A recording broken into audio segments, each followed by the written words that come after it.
And welcome. This is going to be another Divine Partnership Coaching video. And I want to talk a little bit about living in the moment versus using positivity to deflect from growth, from facing reality, from being a genuine person, because there's definitely a difference. And sometimes it can be hard to discern the difference because, well, I guess for an example, if you're constantly telling somebody that you're unhappy and that all these things go through your mind and anxieties, and they're like catastrophic thinking or black and white thinking or splitting, and you're not really taking in what people are saying about, well, like reframing. Like you might say, my relationship is really difficult, and they might say, well, sure, but that does provide a certain amount of contrast that helps you learn to have, like, say, good boundaries, or to be assertive when you've been passive in the past. And if you deflect that and go, well, but that's hard, or like having boundaries means having consequences, and I feel like I get punished and don't get what I want if I uphold consequences and things of that nature, then they're probably going to jump in and say, goodness sakes, would you live in the moment? Would you live right now? Or try to look for the best in each situation, try to live in the moment, as a means to try to get you to recognize that you are being so negative that you're actually deflecting from all of your happiness. And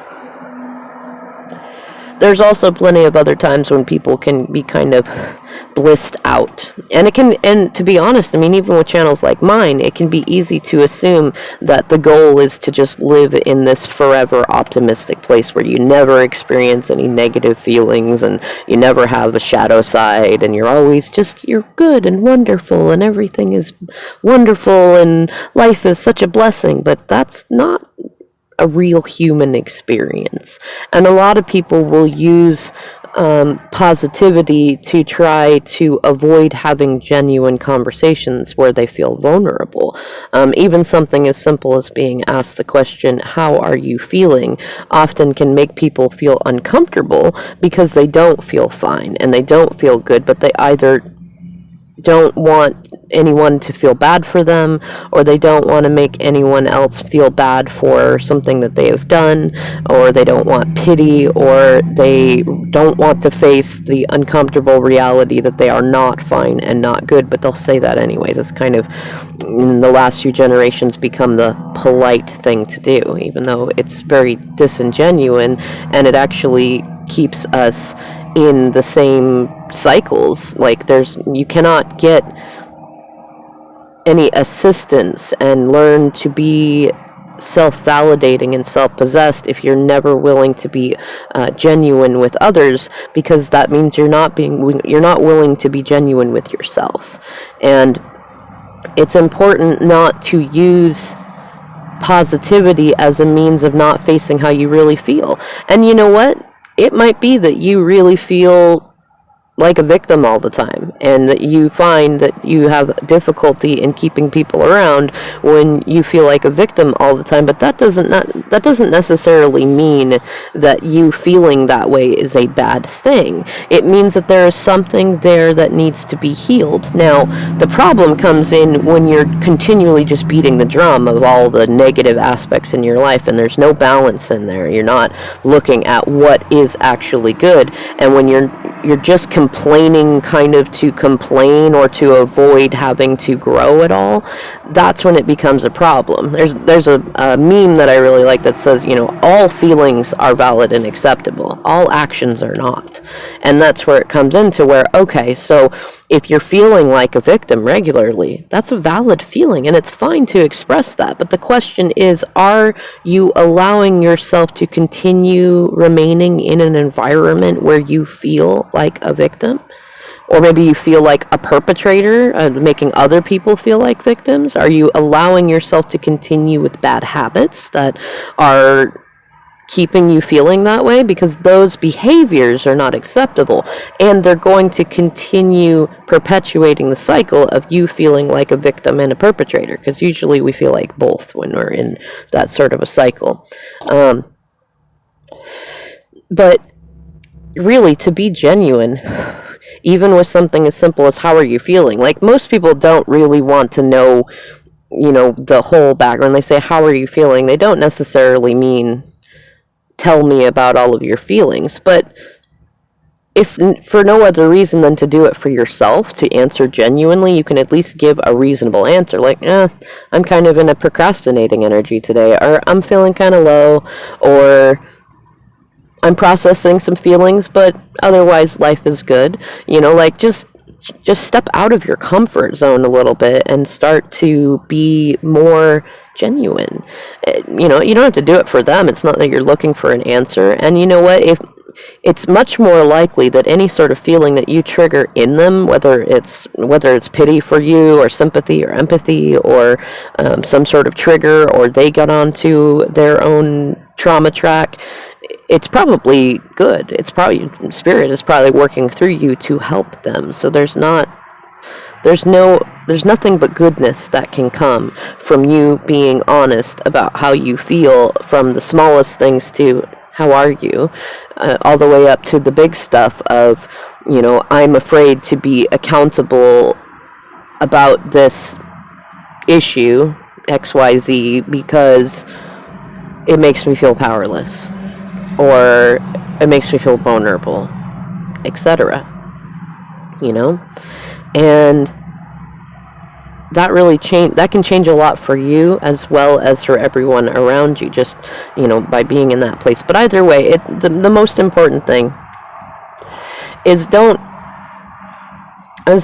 piss on optimism by using it to deflect how you're really feeling, because it's not really optimism. It's not really living in the moment if you're using it to deflect from the reality of what's going on. It's one thing to be practicing being more optimistic, but there's a difference in that. Like somebody who is in a not so great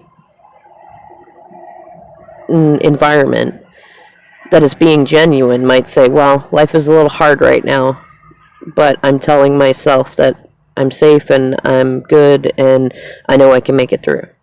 Like that's an optimistic answer, and it's genuine, and it shows that you are trying to live in the moment. But somebody who just says, I'm good, or I'm fine, I'm okay, it's all good, that's not being genuine, and that's not even being optimistic. It's a deflection. It's a politeness, and that doesn't get anyone anywhere. It doesn't help you. It doesn't help them. And there are many other ways that people will use optimism as a way to deflect how they're feeling, or to avoid facing, like you might have somebody who's karmic in your life or toxic in your life, and if you're constantly telling yourself, oh well, but they had this traumatic thing happen to them, so I'm gonna have extra grace with them and not make a big deal about this thing that they're doing that is like regularly hurting me. I'm just gonna let it go. Like, you're actually being very codependent, and you're enabling them to continue living in that place, and that hurts both of you. Like, it doesn't help them to give them grace in moments when they need you to be their friend, or that person who will say, hey, this isn't healthy, it's not okay, and I love you, and I'm having boundaries so that I am not hurt by this anymore, because I can't control you. And if you feel like you're happiest being in this toxic place, then keep doing that. I'm not going to control you, but I am going to be good to myself, and I am happy to be here with you and for you and to help you get to that place also, but I will not contribute to and help perpetuate the cycle you're in that is hurting you and others. Like, I don't know, I'm going to do some more videos on this topic in general, but I think this is a fairly good start on it. Is, don't use optimism or living in the moment as a way to deflect how you're really feeling, or to excuse yourself from having good boundaries with others who need you to have those good boundaries. Like, it's very likely even that Spirit brought you up to align with people like that so that you could learn to have better boundaries and be a good example to them of how to have healthy boundaries without being a jerk and without letting them make you feel like a jerk when you know you are not being a jerk. Anyways, if anybody wants to share any feedback, the comments are open. If you'd like me to expand on this topic sooner rather than later, let me know. Otherwise, I'll see you in the next video.